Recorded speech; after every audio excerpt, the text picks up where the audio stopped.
بدکاری کرنے والی عورت اور بدکاری کرنے والا مرد جب ان کی بدکاری ثابت ہو جائے تو دونوں میں سے ہر ایک کو 100 درے مارو.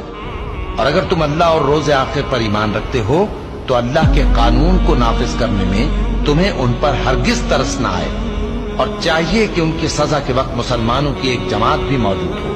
بدکار مرد تو بدکار یا مشرک عورت کے سوا کسی سے نکاح نہیں کرتا، اور بدکار عورت کو بھی بدکار یا مشرک مرد کے سوا اور کوئی نکاح میں نہیں لاتا.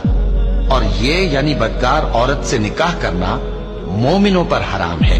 اور جو لوگ پرہیزگار عورتوں کو بدکاری کا عیب لگائیں اور اس پر 4 گواہ نہ لائیں تو ان کو 80 درے مارو، اور کبھی ان کی شہادت قبول نہ کرو، اور یہی بد کردار ہے.